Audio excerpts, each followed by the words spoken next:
Ada ancaman kekerasan atau akan dibunuh atau? Ada, masih mending ditembak mati semua aja daripada kamu pada hidup. Ada polisi yang ngomong kayak gitu.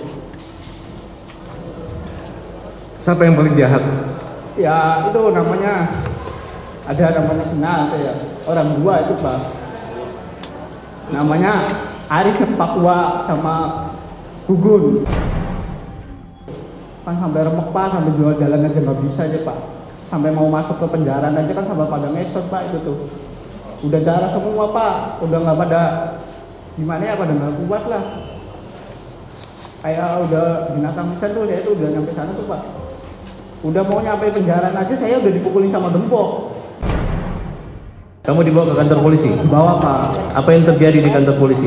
Ya langsung dipukulin Pak. Siapa yang nangkap? Yang nangkap siapa? Masih ingat? Luciana Pak. Ada yang ditendang, ada yang dipukul, ada yang diinjek. Ya dilakukan udah kayak binatang lah Pak, kita tuh pada kesana Pak.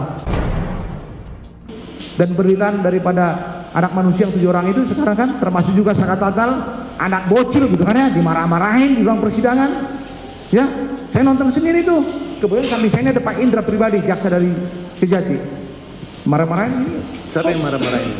Hakim ketua yang pakai preman.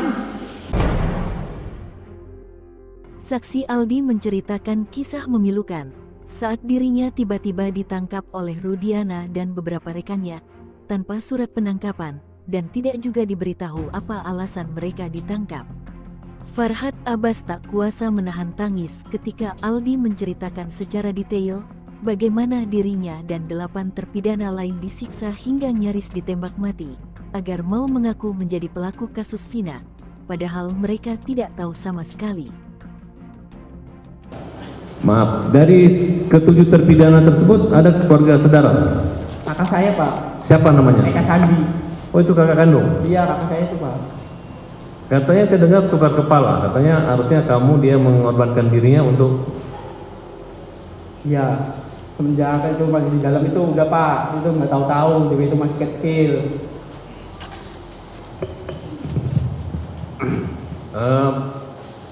Ketika kalian mengalami penyiksaan, Iya Pak. siapa yang paling parah dipukul? Eko, kakak saya, Hadi, Jaya, saya, Saka. Ya semua lah Pak. Semua pulang-pulang aja sampai 1 bulan saya baru beres muka Pak. Jalan aja nggak bisa. Lapor wajib juga saya masih kaprok Pak, balak-balik. Saya 1 bulan lapor wajib, ditetap Senin Kamis itu saya ke situ masih kepret balak-balik Pak. Sama siapa? Sama Kanit yang di situ Pak. Masih ingat namanya? Kalau Kanit nggak inget. Kamu pernah melihat Saka Tatal waktu dipukul? Iya, Di berapa kali Saka Tatal mengalami penyiksaan? banyak, sama banyak. Apa yang disampaikan? Dampak dari pemukulan itu harus mengakui atau apa? Harus mengakui Pak. Padahal itu nggak tahu. Eka Sandi dipukul juga? Dipukul. Kan sampai remek Pak, sampai jual jalan aja nggak bisa aja Pak. Sampai mau masuk ke penjara aja kan sampai pada ngesot Pak itu tuh. Udah darah semua Pak, udah nggak pada gimana ya, pada nggak kuat lah. Kayak udah binatang pisan tuh, dia itu udah nyampe sana tuh Pak. Udah mau nyampe penjara aja saya udah dipukulin sama gembok, baru mau masuk itu. Habis dipukulin gembok saya dinumin air kencing. 1 gelas gede, semuanya harus minum. Habis minum air kencing itu ada polisi yang bawa sendal heger, semua ditabokin. Ya akhirnya sampai remek Pak. Ada ancaman kekerasan atau akan dibunuh atau? Ada, masih mending ditembak mati semua aja daripada kamu pada hidup. Ada polisi yang ngomong kayak gitu. Siapa yang paling jahat? Ya itu namanya, ada namanya kenal saya, orang dua itu Pak. Namanya Aris yang Papua sama Gugun. Aris Papua sama Gugun itu paling kejam, itu yang ngebalsem saya, itu yang ngegem saya Pak. Itu orangnya. Rudiana? Akhirnya saya tuh masuk penjara itu sampai kayak di neraka Pak. Saya udah ngerasain kayak di neraka 1. Bener-bener sampai nggak bisa pulang tuh, bener-bener sampai Bapak Jaka itu jam 4:30, saya mau pulang aja, keluar dari kali, udah ngesot Pak. Sampai saya jalan ke atas itu, ada yang nanya, maling apa itu? Orang pada ngomong, itu maling. Padahal saya bukan maling, itu masih kecil Pak. Bukan maling, bukan apa, tapi saya disuruh maling. Akhirnya 1 bulan saya baru bisa jalan, bisa makan Pak. Semuanya Pak, ngalami semua. Apalagi yang di dalam, saya nggak ada fotonya, yang di dalam aja ada fotonya. Dibilangnya hoax, saya yang ngerasain sendiri, sakit Pak.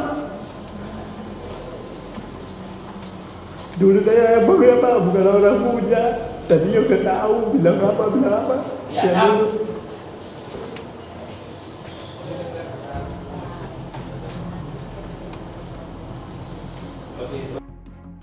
Selain cerita tentang proses penangkapan dan penyidikan yang sangat sadis dan tidak manusiawi, Jogi Nainggolan, yang merupakan kuasa hukum dari terpidana kasus Vina, juga mengungkap proses persidangan yang menyeramkan. Jogi mengungkap, hakim ketua saat itu berpakaian seperti preman. Bahkan, 8 terpidana tersebut dimaki-maki oleh hakim sampai ketakutan. Mungkin itulah penyebab 8 terpidana juga tidak bisa membela diri saat persidangan. Karena dia adalah 2 saksi yang perlu dihadirkan dalam ruang persidangan untuk membuka tabir ini. Walaupun pada saat itu digambar kan, kami cecar juga dia pada saat persidangan. Balelo juga dia omongannya. Ternyata sekarang kan digerakkan dia sama Tuhan berkata yang benar. Terbukalah tabir ini.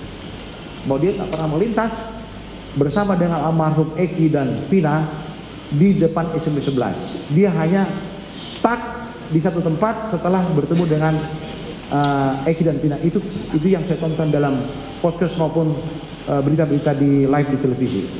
Itu kan luar biasa. Seandainya pada saat itu dia ngomong begitu, udah ini pasti dipotensi bebas. Kasihan tuh hakim-hakim sekarang kan jadi menanggung beban karena kebohongan mereka dalam persidangan.